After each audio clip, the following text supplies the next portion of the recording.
ایک انہوں نے کرنا تھا کہ شہباز شریف اور حمزہ شہباز شریف کے کیسز وڈرا ہوں، سلمان شہباز کے کیسز وہ تو ہو گئے. دوسرا یہ تھا کہ نواز شریف اور مریم کے کیسز وڈرا ہوئے. ایک بھی کیس وڈرا ہوا ہے؟ وہ بھی پھنسے ہیں. ایک بھی کیس ختم ہوا ہے؟ اس کا مطلب یہ ہے کہ وہی بات جو آج چوئی شجاعت اور پرویز لائی والی ہے، وہی بات جو ہے حمزہ شہباز اور مریم اور نواز شریف اور شہباز شریف والی. بالکل ٹھیک ہے ناظرین، ڈسکشن کا سلسلہ جاری ہے. وقت پہ اسٹے ود اس.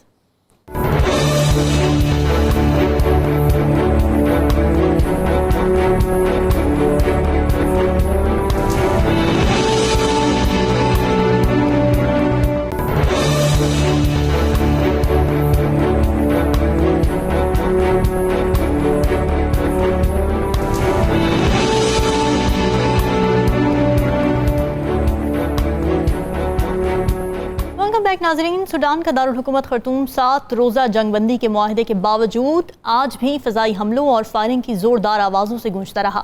15 اپریل کو سوڈان کی فوج اور پیرا ملٹری ریپڈ سپورٹ فورسز کے مابین اس وقت مسلح جھڑپیں شروع ہو گئی تھیں جب سوڈان میں اقتدار کے حوالے سے ایک فریم ورک معاہدے پر دونوں فورسز کے سربراہان میں اختلافات پیدا ہوئے تھے.